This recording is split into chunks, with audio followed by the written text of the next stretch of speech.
So hi viewers, welcome to tag Telugu. నా పేరు Sai Charan. So cinema చాలామంది సినిమా మీద పిచ్చితో ఊరి నుంచి వచ్చి ఇండస్ట్రీలో కొంతమంది సక్సెస్ అవుతారు, కొంతమంది ఫెయిల్ అవుతారు, కొంతమంది ఏదో అయిపోతారు. కానీ నా ముందున్న వ్యక్తి వినోద్ గారు. సో చాలా వరకు ఇండస్ట్రీలో 20 years నుంచి ఉండి ఒక నటన నేర్చుకొని సో సినిమాల్లో నటించి, అలాగే ఆయన నటించడం కాదు 10 మందికి నటన నేర్పిస్తున్నారు ఒక ఇన్స్టిట్యూట్ పెట్టి. సో వినోద్ గారు మన ముందే ఉన్నారు. సో 20 years జర్నీ ఎలా సాగింది, సో ఇండస్ట్రీలో ఎలాంటి ఆటుపోట్లు ఎదుర్కొన్నారో మనం తెలుసుకుందాం. So first of all Vinod గారు నమస్తే అండి. నమస్తే అండి. ఓకే, అండ్ ఎలా అనిపిస్తుంది మీ కెరియర్? గుడ్, చాలా బాగుందండి. ఓకే, సో చాలామంది ఇండస్ట్రీకి వచ్చిన తర్వాత యాక్టర్ అయితే ఓకే హ్యాపీ అనుకుంటారు, మీరు యాక్టింగ్ నేర్పిస్తున్నారు. సో ఏంటి? యాక్టింగ్ నేర్పించడం మంచిదేగా. అంటే మనకు తెలిసిన విద్య 10 మందికి నేర్పడం అనేది చాలా మంచిది. అట్ ది సేమ్ టైం ఏంటంటే యాక్టింగ్ నేర్చుకొని రావటం వల్ల వాళ్ళకు కూడా లాభమే. ఎట్లా అంటే ఏది తెలియకుండా ఏదైనా ఒక పరిశ్రమలోకి ప్రవేశిస్తే చాలా నష్టాలు, కష్టాలు, ఒక్కొక్కసారి లైఫ్లే పోయే పరిస్థితులు ఉంటాయండి. యుద్ధ విద్యలు నేర్చుకోకుండా యుద్ధంలోకి ఎంటర్ అయితే ఎలా ఉంటుందో సేమ్ ఇక్కడ కూడా అంతే. నేర్చుకొని వెళ్తే మేము గైడ్ చేస్తాం, వాళ్ళని నేర్పిస్తాం, ఎలా చేయాలో అవన్నీ కూడా టెక్నిక్స్ తెలుస్తాయి వాళ్ళకి. మా వినోద్ ఫిల్మ్ అకాడమీలో నేర్చుకోవటం వల్ల ఇండస్ట్రీ పీపుల్ చాలామందికి మా వినోద్ ఫిల్మ్ అకాడమీ గురించి బాగా తెలుసు. డైరెక్టర్స్, ప్రొడ్యూసర్స్ అందరూ గుర్తుపెట్టుకుంటారు. అక్కడ నుంచి వచ్చారు అనగానే ఓకే వినోద్ ఫిల్మ్ అకాడమీ స్టూడెంట్సా, ఓకే నమ్మకంగా చేస్తారు వీళ్ళు అని తీసుకోవడానికి కూడా ఈజీ అవుతుంది. Okay sir, first of all మనం ఒక 20 years బ్యాక్ వెళ్ళిపోదాం. ఓకే, సో మీరు ఇండస్ట్రీకి వచ్చిన కొత్తలో సో ఏమనుకొని వచ్చారు ఊరి నుంచి? అసలు ముందు ఏం చేసేవాళ్ళు మీరు? ఈ సినిమా పిచ్చి ఎలా అంటుకుంది? సినిమా పిచ్చి చిన్నప్పటి నుంచే ఉన్నదండి. నేను 7th class అలా చదివేటప్పుడే నాటకాలు అవి వేశాను. పరిషత్తులు జరిగేవి మా ఊళ్ళో, కాకతీయ కళా పరిషత్ అని. ఇంకా మా నాన్న, బాబాయ్, మామయ్య వీళ్ళంతా కూడా యాక్టర్లు, స్టేజ్ యాక్టర్లు. వాళ్ళని చూసి ఇన్స్పైర్ అయ్యి నేను ఎలాగైనా యాక్టర్ అవ్వాలి అనే దీంతో వచ్చానమాట. మీ జీన్సే యాక్టింగ్ అంటారు? జీన్స్ యాక్టింగ్ కాదు, అది జీన్స్లో ఏమి ఉండదండి నేను అనుకుంటా. బ్లడ్లో ఉంటుందా? బ్లడ్లో కూడా ఏమి ఉండదు. బ్లడ్లో, జీన్స్లో ఇట్లాంటి వాటిలో ఏమి ఉండదు. ఓన్లీ ఇన్స్పైర్ అవుతాం మనం. ఎవరినైనా చూసి ఇన్స్పైర్ అవుతామే కానీ జీన్స్లో ఏమి ఉండదు. ఇప్పుడు చిరంజీవి గారు ఫాదర్ ఏమి మెగాస్టార్ గారు కాదు, ఎన్టీఆర్ గారి ఫాదర్ ఏమి మెగాస్టార్ గారు కాదు, కానీ వాళ్ళు వచ్చారుగా. వాళ్ళకి ఒక ఇంట్రెస్ట్, ఇన్స్పిరేషన్ అనేది ఎక్కడో ఒక చోట ఉంటే ఎవరైనా యాక్టర్లు అవ్వచ్చు. బ్లడ్లో ఏమి ఉండదు, జీన్స్లో ఏమి ఉండదు నాకు తెలిసి, నేను అనుకుంటా. Okay, so first of all ఏంటంటే అండి, ఎప్పటికైనా ఎన్టీ రామారావు గారిని వాళ్ళ ఇంట్లో వాళ్ళు పోయి సినిమాలో యాక్ట్ చేస్తా అంటేనే నీకెందుకు అన్నట్టు మాట్లాడారు వాళ్ళ ఫ్యామిలీ మెంబర్స్. బయోపిక్లో చూసాం మనం. సో మీ ఇంట్లో ఏమన్నారు ఫస్ట్ ఇండస్ట్రీకి వెళ్తా అంటే? తన్నులు పడతాయి అన్నారు. నేను ఇంటర్మీడియట్లో ఉన్నప్పుడే అసలు ఇంటరే మానేసి నేను ఫుల్ ప్లెజ్డ్గా యాక్టర్ అవుతాను అని చెప్పేసి అంటే, నడువులు ఇరుగుతాయి నీకు, మినిమం డిగ్రీ చదివి నువ్వు వెళ్ళు ఎటైనా సాగు, లేకపోతే నీకు పెళ్లి కూడా కాదన్నారు. అమ్మో ఇదేదో తేడాగా ఉంది అని చెప్పేసి అప్పుడు బలవంతంగా డిగ్రీ చదువుకున్నాను. కష్టపడి చదివారు. ఎస్. ఓకే, సో తర్వాత ఎలా రంగప్రవేశం చేశారు ఇండస్ట్రీలోకి? రంగప్రవేశం చేయటం అంటే ఫస్ట్ అసలు నాకు ఎవ్వరూ తెలియదు ఇండస్ట్రీలో. మా ఫ్యామిలీలో కానీ మా చుట్టుపక్కల ఎవ్వరు కానీ ఒక ఇండస్ట్రీ పర్సన్ అనేవాళ్ళు ఎవరు లేరు. కానీ ఇండస్ట్రీలోకి రావాలి, ఎలా రావాలి అర్థం కాల. ఏదో రామోజీ ఫిల్మ్ సిటీలో వెళితే ఏదో ఒక డిపార్ట్మెంట్లో జాయిన్ అయితే ఆ తర్వాత మనం యాక్టర్గా వెళ్ళొచ్చు అని చెప్పేసి అనుకున్నాను ఫస్ట్. చాలా సన్నగా అట్లా ఉండేవాడిని నేను. అదే ఎవరైనా అడిగితే నీ మొహం ఎవడైనా యాక్టర్ అవుతావా అని చెప్పి అంటారు అనే ఉద్దేశంతో డైరెక్షన్ డిపార్ట్మెంట్లో జాయిన్ అవుతానికి ట్రై చేశాను. అది ఉండదమ్మా అన్నారు రామోజీ ఫిల్మ్ సిటీలో. చివరికి క్రేన్ డిపార్ట్మెంట్లో అయినా జాయిన్ అవుతానని, అంటే ఇండస్ట్రీలోకి ఎంటర్ అవ్వాలంటే ఏదో ఒక రకంగా ఇది అవ్వాలని క్రేన్ డిపార్ట్మెంట్లో జాయిన్ అవుతానని మల్లాది శివనారాయణ గారని ఒక పొలిటీషియన్ ఉన్నారు, వారి లెటర్ తీసుకొని వచ్చి నేను వాళ్ళకి ఇచ్చానమాట. ఏం చదువుకున్నావు అన్నారు. బీకామ్ అయిపోయిందండి. మరి ఇంకేం వచ్చు అన్నారు. నాకు సినిమాల్లోకి రావాలని ఇంట్రెస్ట్ అండి. అంటే కంప్యూటర్ నాలెడ్జ్ కూడా ఉంది, కంప్యూటర్ కోర్సులు చేశాను నేను అప్పటికే, ఒరాకిల్ అవన్నీ చేశాను. సూపర్. అవి తీసుకొని వెళ్తే నీకు కూర్చొని చేసే జాబ్ ఇస్తాం, హాయిగా చేసుకో, ఎందుకు ఆ క్రెయిన్ డిపార్ట్మెంట్ నీ వద్దన్నారు. నేను వల్ల కాదు అంటే తిరిగే కాలు ఆగదని, కూర్చొని చేయటం అంటే మన వల్ల ఏ పని కాదు 24 hours. అందుకని ఇంకా అది కాదనుకొని సరే ఎలాగోలాగా చేస్తూ ఏదో చిన్న కిషోర్ దాస్ గారిని వాళ్ళని పట్టుకొని టీవీ వాళ్ళలో ప్రోగ్రాంలు. దానికంటే ముందు లక్ష్మి నా ఫస్ట్ ఫిల్మ్ అండి. ఓకే. వెంకటేష్ గారి లక్ష్మి నా ఫస్ట్ ఫిల్మ్. ఆ సినిమా తిరుగుతుంటే ఫోటోలు పట్టుకొని తిరుగుతుంటే వాళ్ళ ఫోటోలు ఇచ్చేళ్ళండి అన్నారు. ఫోటోలు ఇచ్చెళ్తే అప్పుడు వాళ్ళు పిలిచారు. పిలిచి కబడ్డీ టీం ఉంటుంది కబడ్డీ దాంట్లో చేసా first. Tiger tiger tiger tiger Venumadhav గారి పక్కన ఉంటాయి ఇప్పుడు కూడా క్లోజప్లో కనపడతారు. అవునవును. ఒక 40 మందిని తీసుకొని వాళ్ళలో ఒక 20 మందిని సెలెక్ట్ చేసుకొని 2 టీములు చేసి అటు ఇటు 7 మెంబర్స్ని అట్లా పెట్టి చేశారనమాట. ఓకే. సో లక్ష్మి సినిమా గురించి మాట్లాడకంటే పొంగల్కి వచ్చింది, సో మంచి విజయం సాధించింది. సో వేణుమాధవ్ గారు కూడా ఇప్పుడు మన మధ్యలో లేరు. సో ఎలా ఉండేది సార్? ఎందుకంటే ఆ సినిమా మొత్తానికి ఆ టైగర్ సీనే బాగుంటుంది. అవునవును. సో షూటింగ్ టైంలో ఎలా ఉంది మీకు? షూటింగ్ టైంలో బాగుందండి. అది యాక్చువల్లీ 1 డేనే షూట్ చేసింది. అది ఒక నైట్ కోటి ఉమెన్స్ కాలేజీలో ఉంటుందండి, రండి అని ఫోన్ వచ్చింది. నేను నమ్మలే. నేను వివి వినాయక్ గారి ఆఫీస్ నుంచి మాట్లాడుతున్నాను. ఫస్ట్ నాకు ఇండస్ట్రీ నుంచి కాల్ వచ్చింది వివి వినాయక్ గారి ఆఫీస్ నుంచే కాల్. వినాయకుడు నన్ను ఆశీర్వదించాడు అనుకుంటాను నేను ఎప్పుడు కూడా. ఆయన నుంచి కాల్ రావటం నాకు చాలా సంతోషం అనిపించింది. మా ఆవిడ నన్ను నమ్మలే. ఏదో నువ్వు ఎవరన్నా ఇది చేస్తున్నారేమోలే అంది. నేను కూడా డౌట్ పడ్డాను, కానీ ఓకే అని చెప్పేసి వెళ్ళాను నైట్ షూట్కి. నైట్ షూట్ చేశారు కబడ్డీ సీన్స్ అవన్నీ కూడా. చాలా హ్యాపీ అనిపించింది ఫస్ట్ టైం అది. భయం ఏం లేదా? భయం ఏం లేదు. సరే ఏంటి ఇండస్ట్రీకి వచ్చినప్పుడు కోర్స్ ఏమైనా తీసుకున్నారా యాక్టింగ్ది? ఫస్ట్ వచ్చేటప్పటికే నేను నాటకాలు అవన్నీ వేశానండి, స్టేజ్ ఆర్టిస్ట్ చేస్తున్నాను. ఆ తర్వాత ఏంటంటే ఎన్నో నాటకాలు చూసున్నా నేను బాగా చూసున్నా. దాంతో ఇండస్ట్రీకి వచ్చా. కానీ ఇంకా కెమెరా అనేది డిఫరెంట్ కాబట్టి కెమెరాకి ఇంకా ఏదో చేయాలి, నేర్చుకోవాలి అనే ఉద్దేశంతో మా గురువు గారు రాజశేఖర పాండే గారి దగ్గర నేను యాక్టింగ్ ట్రైనింగ్ తీసుకొని ఆ తర్వాత ఇంకొంచెం బాగా చేయగలుగుతున్నాను అనమాట. ఓకే. సో దాదాపు ఎన్ని సినిమాలు చేసి ఉంటారు సార్ మీరు ఈ 20 ఇయర్స్లో? 20 ఇయర్స్లో ఇప్పటి వరకు నియర్లీ ఒక 70 మూవీస్ చేశాను. ఇంకా టీవీ ప్రోగ్రాంలు అయితే చాలా చేశాను, చాలా ఎపిసోడ్స్. TV9, TV5, NTV వీటన్నిటిలో చాలా ఎపిసోడ్స్ చేశాను. ఓకే. సో టీవీకి సినిమాకి డిఫరెన్స్ ఏంటి? టీవీ అనేది స్మాల్ స్క్రీన్ అండి, ఫ్రీగా వచ్చేది. సినిమా అనేది డబ్బులు పెట్టాలి, కొంచెం బిగ్ స్క్రీన్లో ఒక్కసారి ఒక్క డైలాగ్తో కూడా మన లైఫ్ మారిపోవచ్చు. కానీ స్మాల్ స్క్రీన్లో అలా మారదు. ఎన్నో సంవత్సరాలు తరతరాలు చేస్తూ ఉండాలి. బిగ్ స్క్రీన్లో ఆ ఒక్క బ్రేక్ కోసమే ఎవరి కళ్ళైనా అది మారిందా నీ లైఫ్ మొత్తం మారిపోద్ది. ఓకే. సో ఇంకొకటి ఏంటంటే సార్, మీకు ఫస్ట్ డెబ్యూట్ మూవీ నుంచే మీకు మ్యారేజ్ అయ్యింది, ముందే మ్యారేజ్ అయ్యింది చెప్తున్నారు. సో ఏంటి అంటే మ్యారేజ్ అయితే చాలా కష్టం ఇండస్ట్రీలో ఉండడానికి, ఆర్థికంగా ఏదైనా చేసుకోవాలి వర్క్ అన్నారు. ఏంటి ఎలా మేనేజ్ చేస్తారు మీరు?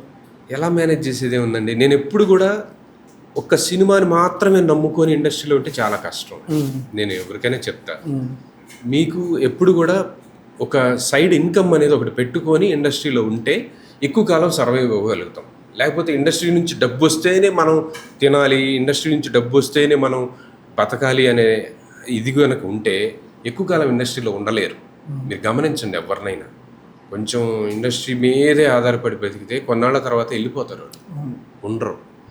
అదే వేరే సైడ్ ఇన్కమ్ ఉందనుకోండి, ఇండస్ట్రీలో కూడా ఎలా అంటే రాగానే ఏదో అద్భుతాలు నీకు పెద్ద పెద్ద కట్టలు తీసుకొచ్చి నీ ముందు పెట్టరు అనుకుంటారు చాలామంది. ఇండస్ట్రీ పీపుల్ అంటే ఏముందిరా, లక్షలు రెమ్యునరేషన్లు ఉంటాయి, అందరికీ ఉండవుగా, స్టార్టింగ్లోనే ఉండవుగా.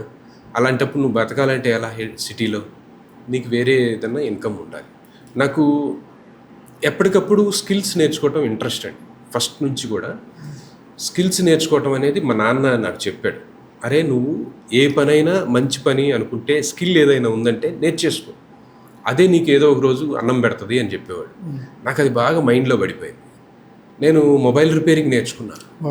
మొబైల్ రిపేరింగ్ చేయగలుగుతా అప్పుడే 2004-5 ఆ టైంలో నేర్చుకున్నప్పుడు అందరూ ఎగతాళి చేశారు, నువ్వు MBA చేసి ఏం మొబైల్ రిపేరింగ్ నేర్చుకుని ఎవడరా నువ్వు అన్నారు. ఓకేరా కానివ్వండి అని చెప్పేసి అప్పు చేసి నేను ఫీజు కట్టి మొబైల్ రిపేరింగ్ నేర్చుకున్నానండి. ఆ మొబైల్ రిపేరింగ్ మీద దగ్గర ఒక 15 ఇయర్స్ పాటు నేను మొబైల్ రిపేరింగ్ నేర్పించాను కూడా, చేసేవాడిని, షాప్ ఉండేది, అన్నీ ఉండేవి. ఇటు ఇదే అటు అదే, దగ్గర దగ్గర ఒక 2 కోట్ల దాకా సంపాదించు. వావ్, 2 కోట్లు.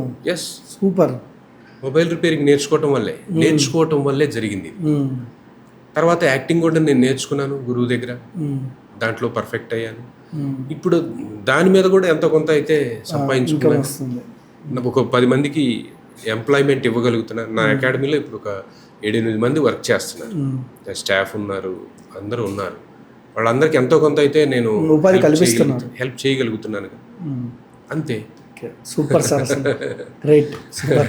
అయ్యో, ఓకే, మంచి నాలెడ్జ్ ఉంది మీకు, మంచి తెలివి ఉంది. ఎందుకంటే ఏమో అనుకున్నా కానీ ఇండస్ట్రీలో ఇలా సర్వే అయితే కూడా బయట జాబులు చేసుకొని గ్రేట్ అండి ఈ విషయంలో. సో మిమ్మల్ని చాలా సినిమాల్లో చూస్తాం, చిరంజీవి గారి సినిమాల్లో చూస్తాం, ఎన్టీఆర్ గారి సినిమాల్లో చూస్తాం, చాలా మూవీస్లో ఉంటారు మీరు. So in big stars Telugu industry, so చాలా అందరు స్టార్ని కవర్ చేస్తున్నారు కదా సార్ మీరు, చాలా మంది. సో ఎలా ఉండేది ఫస్ట్ ఆఫ్ ఆల్ ఎన్టీఆర్ గారితో ఎలా ఉండేది మీకు షూటింగ్ టైంలో? ఎందుకంటే నాకు తెలిసినంత వరకు యమదొంగలో చేశారు, తర్వాత ఏ మూవీస్లో చేసినారు సార్ ఎన్టీఆర్తో? జై లవ్ కుశ, ఇంకా 2 సినిమాలు. ఎన్టీఆర్ గారితో యమదొంగ చేసినప్పుడు కొంచెం అల్లరిగా ఉండేవారు ఎన్టీఆర్ గారు, అంటే అప్పటికి ఇంకా పెళ్లి కాలేదు. జై లవ్ కుశ అప్పటికి బాగా పెళ్ళయి మెచ్యూర్డ్ స్టేజ్లో ఉన్నారు. వాళ్ళలో నేను గమనించింది ఒకటేనండి, నేను చిరంజీవి గారితో వర్క్ చేసినా, ఎన్టీఆర్ గారితో వర్క్ చేసినా, అల్లు అర్జున్ గారితో వర్క్ చేసినా కూడా వీళ్ళందరి దగ్గర నేను గమనించింది ఒకటే, డెడికేషన్, డిసిప్లిన్. మనం సెట్లోకి వచ్చారు అని అంటే సెట్లో ఓన్లీ ఆ క్యారెక్టర్ మాత్రమే కనపడుతుంది, వాళ్ళ పర్సనల్ టెన్షన్స్ లేకపోతే పర్సనల్ ఇవి అవి ఏవి ఉండవు. ఓన్లీ వాళ్ళు చేయబోయే సీన్ గురించే ఆలోచన, చేయబోయే సీన్ గురించే డైలాగ్ డెలివరీ ఎట్లా ఉండాలి, ఏం చేయాలి. ఒక చిన్న ఐ మూమెంట్ అలా ఇలా అయినా కూడా వాళ్ళు మళ్ళీ రీటేక్ కావాలని అడుగుతారు వాళ్ళే. అంటే అంత పర్ఫెక్షన్ కోసం వాళ్ళు ట్రై చేస్తారు కాబట్టి వాళ్ళు స్టార్ హీరోలు అయ్యారు. చాలామంది పెద్ద పెద్ద హీరోల దగ్గర నేను గమనించింది అదే. ఆచార్య చిరంజీవి గారితో అబ్బా, నేను ఇండస్ట్రీలోకి ఎంటర్ అయిన తర్వాత 15 yearsకి నాకు చిరంజీవి గారితో యాక్ట్ చేసే ఛాన్స్ దొరికిందండి. ఇలా ఫేస్ టు ఫేస్, తమ్ముడు అని అంటాం, నేను అన్నయ్య అంటాం, ఆయన నా భుజం మీద చేసి మాట్లాడుకోవటం, ఇది ఇవన్నీ కూడా అసలు నాకు ఆ 15 yearsలో లేనటువంటి ఆ థ్రిల్ అది అప్పుడు దొరికింది సినిమాలో. ఒక మెగాస్టార్ గారితో నటించడం, ఆయన చూడటానికే జనం ఎగపడతారు, కోట్ల మంది చొక్కాలు దించుకుంటారు. అట్లాంటిది వారితో కలిసి ఫేస్ టు ఫేస్ యాక్ట్ చేయటం, ఆయన కళ్ళల్లో కళ్ళు పెట్టి చూస్తూ డైలాగ్ చెప్పడం, అది నెక్స్ట్ లెవెల్. అండ్ ఏంటంటే సార్, ఏ యాక్టర్కైనా చిరంజీవి గారితో చెయ్యాలి అనే ఒక ఆశ ఉంటుంది లోపల. So first of all me character వచ్చి ఆయనతో షేర్ చేసుకుంటున్నప్పుడు సో ఎలా అనిపించేది? అసలు నమ్మే వాళ్ళ మిమ్మల్ని మీరు? నాకు అదే ఆశ్చర్యం వేసేదండి, ఏంటిది నిజమేనా ఇది అని. నిజంగా కొరటాల శివ గారికి థ్యాంక్స్ చెప్పాలి, శ్రీనివాస్ గారికి నాకు ఆ క్యారెక్టర్ రావడానికి కారణం, శేషు గారు, వీళ్ళందరూ చేయబట్టి నాకు ఆ క్యారెక్టర్ వచ్చింది. అది రావడానికి కూడా ఇంకొకటి ఉందండి. ఎట్లా అంటే భరత్ అని, నేను కొరటాల శివ గారి సినిమా ఉంది కదా, దాంట్లో నాకు చిన్న క్యారెక్టర్ ఇచ్చారు. ఫస్ట్ ఆటో డ్రైవర్ క్యారెక్టర్ ఇచ్చినప్పుడు నేను అది సింగిల్ టేక్లో చేసేసా. అప్పుడు కొరటాల శివ గారు మానిటర్ దగ్గర కూర్చుని, అరే ఈ కుర్రాడు భలే చేశాడే అని చెప్పి ఆయన మెచ్చుకున్నారు అనమాట. మెచ్చుకొని తర్వాత, సార్ ఒక ఫోటో దిగుతాను సార్ మీతోటి అని అంటే, ఏం పేరు నీ పేరు అని అడిగారు. సార్ వినోద్ అన్న. చాలా బాగా చేసేవి, ముందే కలిస్తే పెద్ద క్యారెక్టర్ ఇచ్చేవాడిని కదా సార్. యాక్చువల్లీ 2 క్యారెక్టర్లకు అనుకున్నారు కానీ కుదరలేదు సార్, ఇప్పుడు ఇది కుదిరింది చేశానంటే, నెక్స్ట్ దానికి టచ్లో ఉండు, డెఫినెట్గా మంచి క్యారెక్టర్ ఇస్తాను అని చెప్పి సార్ అనటం. దాన్ని గుర్తుపెట్టుకొని శ్రీనివాస్ గారు నా గురించి పేపర్లో వచ్చిన ఆర్టికల్స్ చూపించారు. నేను అప్పటికి 2 మూవీస్లో హీరోగా చేశాను అనమాట. ఒకటేమో ఇది నా సెల్ఫీ అనే సినిమా, అది పేపర్లో వచ్చింది. అండ్ చంద్రోదయం అని చంద్రబాబు నాయుడు గారి బయోపిక్, దాంట్లో కూడా నేనే చంద్రబాబు నాయుడు గారి క్యారెక్టర్ చేయడం. అవి 2 వచ్చినప్పుడు తీసుకెళ్ళి చూపించారంట. సార్ మన దాంట్లో క్యారెక్టర్ చేశారు కదా వినోద్. అబ్బో, ఓహో, వెరీ గుడ్, మన దాంట్లో పిలవండి గట్టిగా, మీరు మర్చిపోవద్దు అని చెప్పి వాళ్ళకి 2-3 సార్లు రిమైండ్ చేసేసరికి దాంట్లో మాజీ నక్సలైట్ పెళ్లికోడు క్యారెక్టర్ ఉంది అని చెప్పి స్పెషల్గా నాకు శ్రీనివాస్ గారు ఫోన్ చేసి చెప్తే, నేను నమ్మలేదు ఇన్ ద సెన్స్ హ్యాపీగా ఫీల్ అయ్యా. అప్పటికి నేను ఈటీవీ వాళ్ళ సినిమా సంఘర్షణ అని ఒక సినిమాలో సెకండ్ హీరోగా చేస్తున్నాను. దాంతో ఇక అసలు మేఘాల్లో తేలిపోయినట్టుంది నన్ను. ఎప్పుడిప్పుడు చేస్తాం. కరెక్ట్గా అది January 2, 2020 ఆ సినిమా చేశానండి. నాకు బాగా గుర్తు. Very happy. చాలా ఎమోషనల్ అయి ఉంటారు. ఎస్. ఫస్ట్ మాట రాలా నాకు చిరంజీవి గారిని ఫస్ట్ టైం చూసి చూడటమే డైలాగ్ చెప్పడం. ఎందుకంటే సార్ వస్తున్నారు, ఇక మీరు డైలాగ్ చెప్పాలి, మీరు ఇంట్లో నుంచి వస్తారు అని చెప్పంటే ఇంట్లో నిలబెట్టారు. ఇంకా ఎప్పుడు పిలుస్తారని చూస్తున్నా బయట జరుగుతుంది. లోపల నుంచి పిలవగానే ఇక్కడికి వచ్చి అన్నా అనాలన్నమాట. వెళ్ళి అన్నా అని ఆగిపోయాను నేను. ఆగిపోతే చెప్పలేదా డైలాగు? అదే అన్నా అన్న తర్వాత చిరంజీవి గారు డైలాగ్ చెప్పాలి. ఏం పెళ్లి కొడుకు డ్రెస్సులో మెరిసిపోతున్నావుగా అని చెప్పి ఇట్లా అంటారనమాట. ఇట్లా అంటే ఏదో అమ్మ కోసం అన్న అంటారు. అయితే ఆ డైలాగ్ ఏదో కొంచెం చిరంజీవి గారు చేంజ్ చేసి అది అవసరం లేదు కదా, ఏం పెళ్లి కొడుకు అంటే సరిపోయింది కదా అన్నారు. అంటే ఓకే సార్ అని చెప్పి మళ్ళీ మార్చారు డైలాగ్. అట్లా చేసి మొత్తానికి ఆయనతో భయం ఏం లేదా? దగ్గరికి తీసుకొని మాట్లాడారు. తప్పుడు నేను కూడా యాక్టర్ అనుకో, నువ్వేమి నన్ను ఇట్లా చూడొద్దు, ఒక అన్నలాగా చూసి చెప్పేయి అన్నారు చిరంజీవి గారు. అమ్మయ్య అనుకొని ఇక ధైర్యంగా చెప్పేసి. అండ్ చంద్రబాబు క్యారెక్టర్ చేశారు కదా. అవును. సో ఏంటి ఎలా అంటే ఒకరి బయోపిక్లో అది ఉన్న వాళ్ళలో ఆయన చాలా పెద్ద లీడరు. ఆ బాడీ లాంగ్వేజ్ అనేది అంత తొందరగా పట్టలేము. సో ఎలా పట్టారు ఏంటి? ఎలా పట్టారు అంటే దాని వెనక 6 సంవత్సరాల కష్టం ఉంది. 6 years ఏం చేశారు? ఎస్. మీకు గోస్ట్ రైటర్ అంటే తెలుసా? అంటే ఏంటి, వాళ్ళు ఎవరో తెలియకుండానే వాళ్ళ రాతలు మాత్రం బయటకు వస్తుంటారు. గోస్ట్ యాక్టర్ పేరు విన్నారు ఎప్పుడన్నా? వినలే, ఎవరు లేరు. గోస్ట్ యాక్టర్ ఎందుకు ఉంటారు? ఉంటే డూప్స్ ఉంటారు, డూప్లు ఉంటారు. గోస్ట్ యాక్టర్ అనేవాళ్ళు ఉంటారు. కానీ నేను TV 9లో ఎవరి గోలా వారిదే అనే ప్రోగ్రాంలో చంద్రబాబు నాయుడు గారి మాస్క్ పెట్టుకొని 6 సంవత్సరాల పాటు నేనెవరో తెలియకుండా నేను చంద్రబాబు నాయుడు గారి క్యారెక్టర్ చేశాను. ఓకే. ఇంకా మరి బాడీ లాంగ్వేజ్ రాక ఎక్కడికి పోతే. సో అది కూడా చేశారు సార్. అది చేయటం వల్లే నన్ను పిలిచి ఆ క్యారెక్టర్ ఇచ్చారు. మీరు ఇండస్ట్రీలో ఏది వదలలేదు? ఎక్కడ యాక్టింగ్ ఉందంటే, ఎక్కడ యాక్టింగ్ చేసే స్కోప్ ఉంది అంటే వెళ్ళిపోవటమే. అంత డబ్బు అనేది సెకండరీ అండి నాకు. నేను దేనికోసం వచ్చాను, ఇండస్ట్రీలో మంచి పేరు సంపాదించుకొని మంచి యాక్టర్గా నిలబడాలి అనే దానికోసం నేను వచ్చాను. డబ్బు ఎంత సంపాదిస్తారు, ఎంత ఇస్తారు అవన్నీ సెకండరీగా, అది మన మార్కెట్ని బట్టి వాళ్ళే ఇస్తారు. అలా నేను వెళ్ళే రోజుల్లో అండి నా స్టాఫ్కి నేను ఇచ్చే శాలరీస్ కానీ నేను ఇచ్చే రెంట్లు కానీ నెలకి 3 లక్షలు. నా స్టాఫ్కి ఇచ్చే శాలరీలు, నేను ఇచ్చే రెంట్లు, నాకున్న బిజినెస్లకి. ఇన్స్టిట్యూట్స్ ఉండేవి అప్పటికే.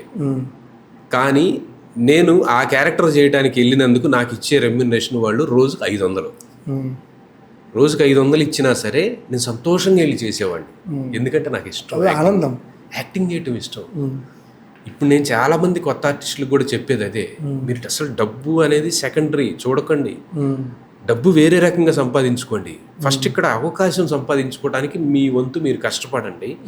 ఒక బ్రేక్ వచ్చేదాకా మీకంటూ పెద్ద డబ్బు రాకపోవచ్చు కానీ పేరు రావాలి, పేరు తెచ్చుకోండి, ఆ తర్వాత డబ్బు ఆటోమేటిక్గా వస్తుంది అంటాను. కరెక్ట్ సార్, కరెక్ట్ చెప్పినారు. ఎందుకంటే సపోజ్ మనకు నచ్చని పనిలో 1,00,000 రూపాయలు వచ్చినా, మనకు నచ్చిన పనిలో 10,000 వచ్చినా ఆనందం ఉంటుంది. గ్రేట్ ఆనందం. మరి నచ్చని పని వెళ్ళి స్కావెంజర్ లాగా మనం పని చేయగలుగుతామా? వాళ్ళు 1,00,000 ఇస్తాను జీతం అంటే చేయగలుగుతామా చెప్పండి? మనకి ఇక్కడ 10,000 వచ్చినా ఆనందం వేరు. దీంట్లో స్క్రీన్ మీద కనపడతాం. మనం ఏం ఇవ్వాలనుకుంటున్నామో ఆ దారిలో ఉంటే మనం ఏదో ఒక రోజు అవుతామండి. మనం కోటి వెళ్ళాలి, ఆ కోటి వెళ్ళే దారిలో అడుగు వేసుకుంటా పోతే ఏదో ఒక రోజుకి కోటి వెళ్తాం. మనం పటాన్ చెరువు వైపు నడుచుకుంటూ పరిగెత్తుకుంటూ వెళ్తూ నేను కోటి తొందరగా చేరాలి అని అంటే నువ్వు ఎప్పటికి వెళ్తావు కోటి? అవును సార్, కరెక్ట్. అండ్ ఇంకొక విషయం ఏంటంటే సార్, అంటే ఇండస్ట్రీలో కాంపిటీషన్, సో ఇది అలగకూడదో తెలియదు, కానీ మీ అభిప్రాయం చెప్పండి, మీకు ఇష్టమైతేనే చెప్పండి, నో ప్రాబ్లం. సో అమ్మాయిలు అబ్బాయిలు, సో అమ్మాయిలకు కాంపిటీషన్ చాలా తక్కువ, అబ్బాయిలకి ఎక్కువ. ఎందుకు? రీజన్ ఏంటి? అబ్బాయిలు ఇండస్ట్రీకి వచ్చేవాళ్ళు చాలా ఎక్కువ, అమ్మాయిలు వచ్చేవాళ్ళు చాలా తక్కువ. ఆ వచ్చిన అమ్మాయిల్లో డిమాండే ఉంటుంది వాళ్ళకి, కానీ ఎక్కువ కాంపిటీషన్ తక్కువ ఉంటుంది. ఓకే, నేను కూడా చాలా చోట్ల విన్నా సార్, చిన్న అంటే ఒక షార్ట్ ఫిలిం చేసిన అమ్మాయి కూడా రెమ్యునేషన్ అడుగుతుంటే 10,000 20,000 అడుగుతుందని విన్నా. సో అమ్మాయి రెమ్యునేషన్ ఎలా ఉంటాయి, అబ్బాయి రెమ్యునేషన్ ఎలా ఉంటాయి? అమ్మాయిలు నిజంగా అంటే డిమాండ్ చేస్తారా? చేస్తారు. అంటే ఇప్పుడు మీరు అన్నారు కదా, డిమాండ్ అమ్మాయిలకి ఎక్కువ, కాంపిటీషన్ తక్కువ అని. వచ్చే అమ్మాయిలు తక్కువ, డిమాండ్ ఎక్కువ ఉంది కాబట్టి వాళ్ళు డిమాండ్ చేస్తారు ఆటోమేటిక్గా. ఇక్కడ కాంపిటీషన్ ఎక్కువ ఉంది కాబట్టి నేను ఇంతకైనా చేస్తాను సార్, అంతకైనా చేస్తాను సార్, నా ఫ్రీ ఇచ్చినా చేస్తాను సార్, ఎదురు పెట్టైనా నేను చేస్తాను సార్ అనేవాళ్ళు చాలా మంది ఉన్నారు అబ్బాయిల్లో. కానీ అమ్మాయిల్లో అలా లేదు. మన అమ్మాయిలు చదువుకునే అమ్మాయిలు ఎక్కువ అండి మన ఏపీ తెలంగాణలో. చదువుల్లో బాగా కాంపిటీషన్ ఉంటారు. ఎంత అందమైన అమ్మాయిలైనా వాళ్ళు చదువుకొని సాఫ్ట్వేరు లేకపోతే డాక్టర్లో, ఇంజనీర్లో ఇట్లా అవుతున్నారే కానీ ఇండస్ట్రీ వైపు రావాలంటే కొంచెం వెనకడిగేస్తారు. సో ఎందుకు వెనకడిగేస్తున్నారు? అంటే తెలుగు అమ్మాయిలు కూడా చాలా మంది హీరోయిన్స్ కూడా అవుతున్నారు ఇప్పుడు, వైష్ణవి చైతన్య కానీ అవుతున్నారు, చాలా తక్కువ మంది అవుతూ ఉంటారు. ఎందుకు వెనకడిగేస్తున్నారంటే ఫస్ట్ ఆఫ్ ఆల్ నాకు తెలిసినంత వరకు రీజన్ ఏంటంటే దీంట్లో సక్సెస్ రేట్ అనేది చాలా తక్కువ అండి. అంటే ఒక 100 మంది ఇండస్ట్రీకి వచ్చారు ఈ సంవత్సరం అని అంటే వాళ్ళలో 10 మంది నెక్స్ట్ ఇయర్కి ఉంటారు, మిగతా 90 మంది డ్రాప్ అయిపోతారు. ఆ 10 మందిలో ఒకరో ఇద్దరో సక్సెస్ అవుతారు. అంటే 100 మందిలో 1 or 2% సక్సెస్ రేట్ ఉంది. అదే సాఫ్ట్వేర్ ఇంజనీర్గా ప్రయత్నం చేస్తే ఒక 10 మందికి రాకపోవచ్చు కానీ 90 మందికి ఉద్యోగాలు వస్తాయిగా, హాయిగా ఏసీలో కూర్చొని వర్క్ చేసుకోవచ్చుగా. ఆ ఉద్దేశంతో కూడా చాలామంది రారు. చాలా ప్యాషనేట్గా ఉన్నవాళ్ళు మాత్రమే ఇండస్ట్రీలోకి వస్తారండి. నాట్ అన్ ఈజీ థింగ్, చాలా కాంపిటీషన్ ఉంటుంది. మీరు అనుకోవచ్చు అమ్మాయిలకి కాంపిటీషన్ లేదు అని, అమ్మాయిలకి కూడా చాలా కాంపిటీషన్ ఉంటుంది. గ్రౌండ్ లెవెల్లోకి వెళ్ళి చూస్తే అర్థమవుతుంది అది. సార్ ఇంకోటి ఏంటంటే చాలా వరకు ఇండస్ట్రీలో అమ్మాయిలు ఇబ్బంది పడతారు. సో కొంతమంది మేనేజర్లు కానివ్వచ్చు, కొంతమంది అసిస్టెంట్ డైరెక్టర్లు, కొంతమంది డైరెక్టర్స్, చిన్న సినిమా వాళ్ళు మెయిన్గా ఎక్కడో ఆఫీస్ తెలుసుకొని నువ్వు సినిమా చేస్తున్నామని అమ్మాయిలను పిలిచి హీరోయిన్ అని కమిట్మెంట్లు తీసుకుంటారు అని విన్నాను నేను. చాలామంది నాకు కూడా ఫ్రెండ్స్ యాక్టర్స్ ఉన్నారు, వాళ్ళు కూడా చాలా చెప్పేవాళ్ళు. సో ఏంటి సార్ అంటే మీకు ఏమన్నా ఐడియా ఉందా దీని పట్ల? నాకు ఐడియా ఉన్న వరకే అండి. ఎప్పుడు కూడా అమ్మాయిలు, ఎస్పెషల్లీ అమ్మాయిలు జాగ్రత్తలు తీసుకోవాల్సింది ఏంటంటే ఎప్పుడు కూడా వాళ్ళు వెళ్ళేటప్పుడు వాళ్ళతో పాటు ఎవరో ఒకరిని వాళ్ళ తోడు తీసుకెళ్ళటం సేఫ్ అండి. ఎక్కడో ఆఫీస్ ఉంది అని ఇన్స్టాగ్రామ్లోనూ అట్లా ఇట్లా చూసి వెళ్తే మాత్రం వాళ్ళు డెఫినెట్గా దెబ్బతింటారు, ఇబ్బంది పడతారు. దెబ్బతింటారు లేదా సెకండరీ, కానీ ఇబ్బంది పడతారు. ఎందుకంటే ఏ ఫేమస్ డైరెక్టర్ కానీ లేకపోతే మేనేజర్ కానీ లేకపోతే ప్రొడ్యూసర్లు వీళ్ళు ఉంటారు చూసండి, అంటే కొంచెం పేరు ప్రతిష్టలు ఉన్న వాళ్ళు ఎప్పుడు కూడా వేరే వాటి కోసం ఇబ్బంది పెట్టరు. వాళ్ళకి ఆర్టిస్ట్ కావాలి, పర్ఫార్మెన్స్ కావాలి అనే దాని మీదే చూస్తారు. అదే ఏ ముక్కు మొహం తెలియకుండా ఎక్కడో ఆఫీస్ పెట్టుకొని సీక్రెట్గా మీరు ఒక్కరే రండి, ఎవరిని తీసుకురావద్దు ఇట్లా అన్నారు అని అంటే మాత్రం అమ్మాయిలు వెళ్ళకపోవటమే సేఫ్, అవసరం లేదు. ఇంకా అది వాళ్ళ ఇష్టాల మీద ఉంటుంది, మనం ఏమీ చెప్పగలిగింది కాదు అది. సో ఏం చెప్తారు అప్కమింగ్ వచ్చే అమ్మాయిలకి? నేను ఒకటే చెప్తానండి, మీరు ప్యాషనేట్ అయ్యి రిస్క్ తీసుకోవడానికి రెడీగా ఉండి కొంచెం కష్టపడటానికి ప్లస్ ఓపికగా ఎదురు చూడటానికి రెడీగా ఉంటే మాత్రమే రండి. రాగానే ఏదో నేను అందంగా ఉన్నాను కాబట్టి నాకు రెడ్ కార్పెట్ వేసేసి నన్ను పెద్ద హీరోయిన్ని చేసేస్తారు అనే ఎక్స్పెక్టేషన్స్ పెట్టుకోవద్దు. మీరు ఎంత ఎక్కువ ఎక్స్పెక్టేషన్స్ పెట్టుకుంటే వాళ్ళు కూడా అంత ఎక్కువ ఎక్స్పెక్టేషన్స్ పెట్టుకుంటారు. మీరు వచ్చేటప్పుడే జాగ్రత్తగా స్కిల్స్ నేర్చుకొని ఒక అకాడమీలో, మా అకాడమీ అని కాదు, ఎక్కడో ఒక చోట ఒక అకాడమీలో జాయిన్ అయ్యి తప్పులేంటి ఉప్పులేంటి, ఎలా యాక్ట్ చేయాలి కెమెరా ముందు ఏంటి అవన్నీ నేర్చుకొని, సార్ మీరు క్యారెక్టర్ ఇవ్వండి, చేయకపోతే నన్ను అప్పుడు అడగండి, ఏదైనా మీరు ఇచ్చి చూడండి అని చెప్పి ధైర్యంగా అడగగలిగే ఇది ఉందనుకోండి, అప్పుడు వాళ్ళు కూడా మనకి కావాలి టాలెంట్, ఈ అమ్మాయిని తీసుకుందాం అని చెప్పి అనుకుంటారు. అలా కాకుండా సార్ ప్లీజ్ సార్ మాకు ఎలాగోలా క్యారెక్టర్ అయితే ఇవ్వండి సార్, నేను ఎక్కడా నేర్చుకోలేదు కానీ మీరు నేర్పియండి సార్, మీరే నాకు దిక్కు సార్, నాకు రెంట్ కట్టుకోవడానికి లేవు, హాస్టల్కి డబ్బులు లేవు అని బ్రతిములాడారనుకో అడ్వాంటేజ్ తీసుకోవడానికి ఛాన్సెస్ ఎక్కువ ఉంటాయి. బ్రతిములాడే అవసరం మనకి ఎందుకు చెప్పండి? మనలో ఉన్న టాలెంట్ని చూపించి ఇది నీకు పనికొస్తే తీసుకొని అయినా, లేకపోతే నమస్తే బాబు అనొచ్చు కదా, తప్పేముంది? ఏ పనైనా అంతేనండి. కరెక్ట్ సార్, అడుక్కోకూడదు, మన టాలెంట్ ఉంటే వస్తుంది. నువ్వు నేర్చుకొని వెళ్ళు, కాన్ఫిడెంట్గా ఉండు. డెఫినెట్గా నీ టాలెంటే వాళ్ళకి కావాలి అనుకుంటే డెఫినెట్గా నిన్ను తీసుకుంటారు. ఇంకేదో కావాలనుకున్నాడు వద్దు అనుకుంటాడు, పక్కకు వచ్చే ఏమైంది. కరెక్ట్. సో ఇప్పుడు మనము ఈ కృష్ణానగర్ ఈషుగూడలో చూస్తుంటాము, ఎంతో మంది జూనియర్ ఆర్టిస్టులు అవును చెప్పాలంటే తాగి వెళ్తారు కొంతమంది. నేను బాగా గమనించా కృష్ణానగర్ గడ్డ దగ్గర ఎర్లీ మార్నింగ్ కొంతమంది. సో వాళ్ళు ఇంటి దగ్గర వచ్చినప్పుడు వెరీ ఫ్యాషనబుల్గా సినిమాలో ఏదో చెయ్యాలి సాధించాలని వస్తారు, ఇక్కడికి వచ్చినాక వేరేలా అయిపోతున్నారు. ఎందుకు సార్ ఇలా? ఎందుకేమో సార్, ఇదే వాళ్ళకి ఏమి తెలుసుకోకుండా వస్తేనే అలా అవుతారు. తెలుసుకొని రావాలి. ఇప్పుడు పెద్ద పెద్ద యాక్టర్ల పిల్లలు ఉన్నారండి, పెద్ద పెద్ద రామ్ చరణ్ గారు, అల్లు అర్జున్ గారు, ఎన్టీఆర్ గారు, వీళ్ళందరూ కూడా ఉన్నారు. వాళ్ళు పెద్ద బ్యాక్గ్రౌండ్ నుంచి వచ్చిన వాళ్ళే. కానీ మీకు తెలియని విషయం ఏంటంటే వాళ్ళు కూడా నేర్చుకొని వచ్చారు, తెలుసా? చాలా మందికి తెలియదు. వాళ్ళ బ్యాక్గ్రౌండ్ ఉందండి, వాళ్ళు డైరెక్ట్గా వచ్చేసారండి, మాకు బ్యాక్గ్రౌండ్ లేదు కాబట్టి మేము రాలేకపోతున్నామండి అని అంటారు. నువ్వేం చేసావు, ఎంత కష్టపడ్డావు, ఆ క్రాఫ్ట్ మీద ఎంత కష్టపడి నువ్వు వచ్చావు. ఇప్పుడు వాళ్ళని చూడండి, ఒక్కొక్కళ్ళు 6 ప్యాక్లు చేయడానికి ఎంత కష్టపడుతున్నారు.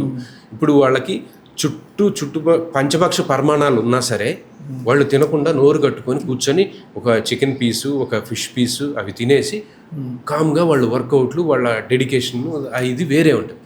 మనకి ఒక 1000 రూపాయలు కనపడగానే ఆ చికెన్ బిర్యానీ తిందామా లేకపోతే ఒక బీర్ వేద్దామా అని ఆలోచన చేసేవాళ్ళు చాలామంది ఉన్నారు. మరి ఎలా వస్తుంది చెప్పండి? నువ్వు ఫిజిక్ మెయింటైన్ చేయాలి, నువ్వు యాక్టింగ్ స్కిల్ని పెంచుకోవాలి, అప్పుడే నీకు ఛాన్సెస్ వస్తాయండి. అందంగా ఉండగానే సరిపోదు. అందంగా ఉన్న అబ్బాయిలు అమ్మాయిలు చాలా మంది ఉంటారు రోడ్ల మీద. జూనియర్ ఆర్టిస్ట్ లాగా వచ్చేవాళ్ళు ఉంటారు చూడండి, రోజుకి 500లకు వచ్చేవాళ్ళు. అక్కడ చేసే హీరోయిన్ కంటే బాగుండే వాళ్ళు కూడా ఉంటారు మోడల్స్ లో చూడండి. వాళ్ళకి 1000-1500 ఇస్తారు. మరి ఆమెకు రోజుకి 15 లక్షలు ఇచ్చి హీరోయిన్ ఎందుకు పెట్టుకుంటున్నారు? బికాజ్ స్కిల్ని పెంచుకోండి, డెఫినెట్గా మన లెవెల్ అనేది మారుతుంది. అది పెంచుకోకుండా ఎప్పటికీ మారదు. Correct sir. అంటే ఇండస్ట్రీ చాలా మారిపోయింది. సో మీరున్నప్పటికీ ఇప్పుడున్నప్పటికీ డిఫరెన్స్ ఏంటి? నేను ఇప్పుడు కూడా ఉన్నానండి. అప్పటికి ఇప్పటికి ఉన్నారు, అదే ఇప్పుడు వచ్చినప్పటికీ మీరు వచ్చినప్పటికీ ఇప్పటికీ ఏది డిఫరెన్స్ ఏంటి? అయ్యో, వచ్చినప్పుడు డిజిటల్ లేదండి, అంత క్యానల్ వాడేవారు, రీలు సర్రం తిరుగుతూ ఉండేది. అది తిరుగుతుంటే ప్రొడ్యూసర్కి వణుకుతుండేది. ఎందుకు సార్? ఎందుకంటే లక్షలు క్యానల్స్కి అయిపోయాయండి. ఒక 2 minutes క్యానల్ కనుక రన్ అయిందంటే 15,000 ఎగిరిపోతాయి. ఇప్పుడు మనకి మెమరీ కార్డు కాబట్టి పోయినా ఓకే మళ్ళీ రీటేక్ అంటారు.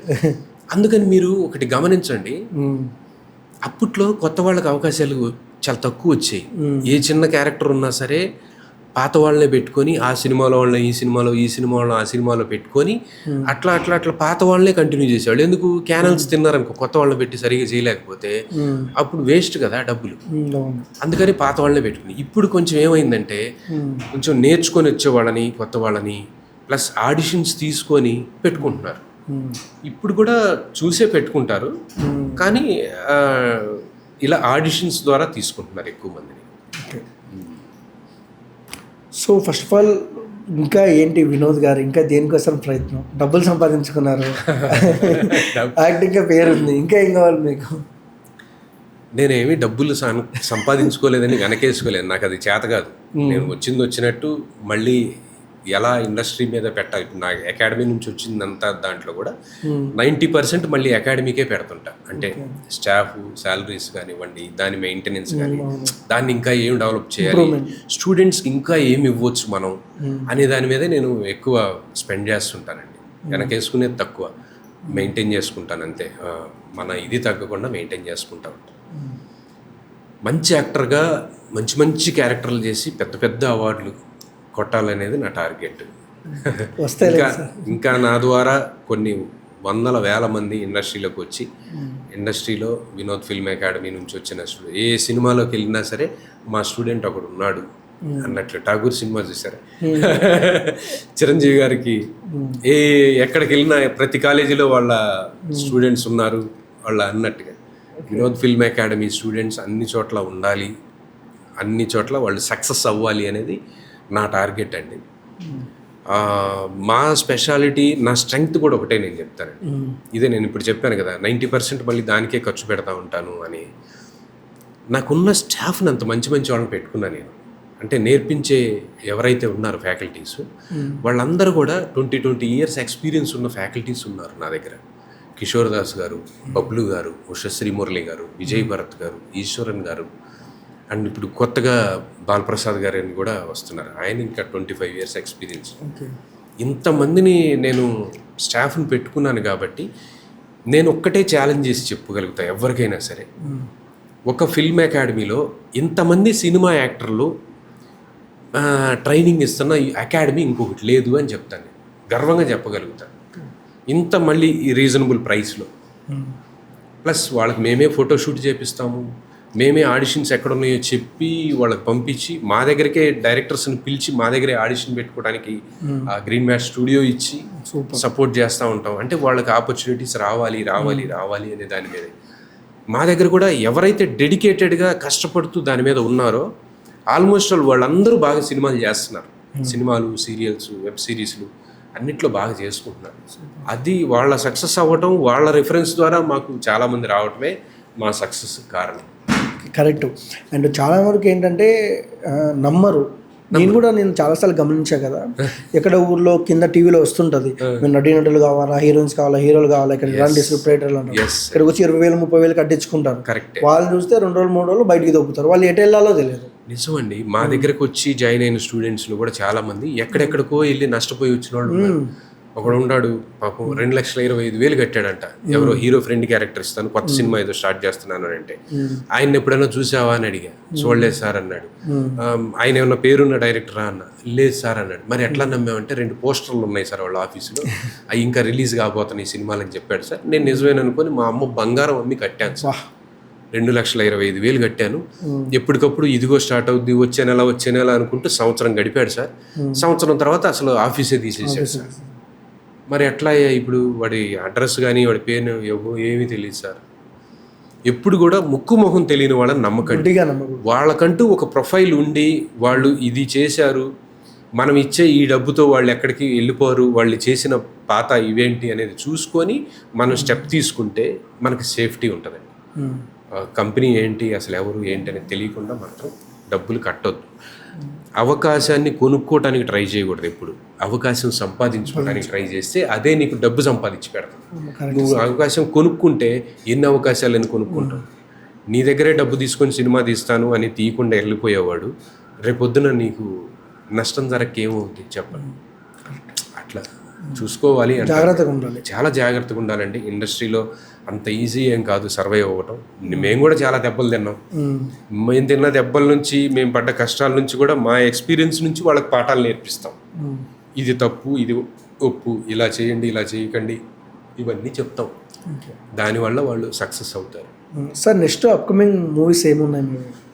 ఇప్పుడు హాట్‌స్టార్ వెబ్ సిరీస్ ఒకటి బ్యాచ్మేట్స్ అని చేస్తున్నానండి. దాంట్లో one of the important character చేస్తున్నాను. ఇంకా అప్కమింగ్ మూవీస్ May 15th అరే ఆపండ్రా అని ఒక సినిమా, దాంట్లో ఏసీపీ రోలు, మంచి రోలు, తల్లాడు సాయి కృష్ణ గారి డైరెక్టర్, అదొకటి. మైత్రి అనే ఇంకో మూవీ జరుగుతూ ఉంది ఆల్రెడీ. ఇట్లా ఒక 2-3 ప్రాజెక్ట్స్ జరుగుతున్నాయి, రన్నింగ్లో ఉన్నాయి. ఓకే. అండ్ మీ కొరటాల గారి శివ సినిమా వస్తుంది బాలయ్యతో. అవునండి, రీసెంట్గా లాంచ్ అయింది. అవునవును. సో అప్డేట్ వచ్చింది. సో ఏదన్నా ఫోన్ కాల్ కానీ వచ్చిందా ఏంటి?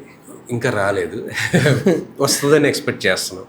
వస్తే డెఫినెట్గా చేయడానికి రెడీగా ఉన్నాం. ఓకే. బాలయ్య లాస్ట్ సినిమాలో కూడా మీరు ఉన్నారు కదా, అఖండ 2లో ఉన్నానండి. అది కూడా వెరీ హ్యాపీయెస్ట్ మూమెంట్. అసలు నాకు ఎప్పటి నుంచో బోయపాటి గారన్నా, బాలయ్య బాబు గారన్నా బాగా అభిమానం. వాళ్ళ సినిమాలో చేయటం అది actually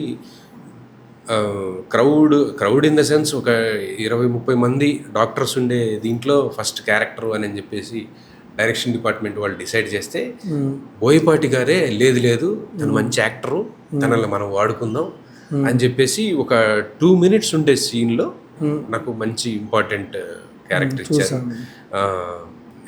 army officer character. Single టేక్లో చెప్పారు డైలాగ్? సింగిల్ టేకే. ఓకే. సో మీరు ఏదో ఒక డైలాగ్ చెప్పండి, మా స్టూడియోకి వచ్చారు. ఏదో ఒక సినిమాలో మీకు నచ్చిన డైలాగ్, ఎమోషన్ కానీ ఏదైనా. చాలా సినిమాల్లో చాలా చెప్పుకున్నామండి. ఒక ఇన్స్పైర్ అయ్యేలాగా ఒక డైలాగ్ చెప్తాను.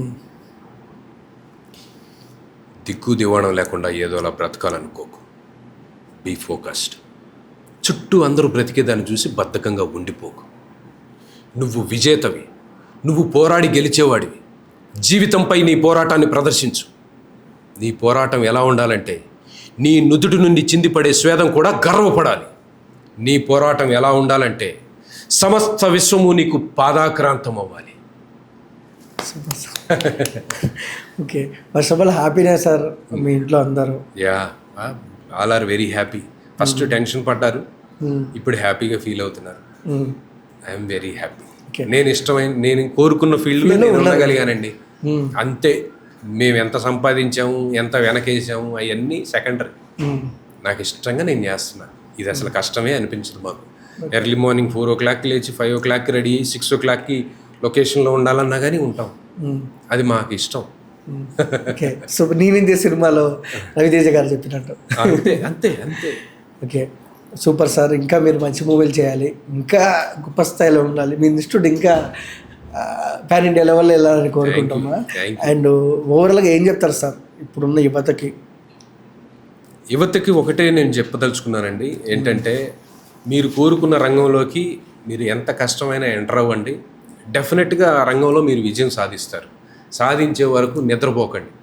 డెఫినెట్గా ఒక ఉన్నత స్థాయిలోకి వెళ్ళాలి. మీరు జీవితంలో మీరు ఏం చేశారా సంతృప్తిగా అని అంటే ఇది నేను చేసింది అని చెప్పి చెప్పుకోవాలి అని అంటే మీకు ఇష్టమైన ఫీల్డ్లోకి వెళ్ళిపోండి. కానీ ప్రిపేర్ అయ్యి వెళ్ళండి, స్కిల్స్ నేర్చుకొని వెళ్ళండి.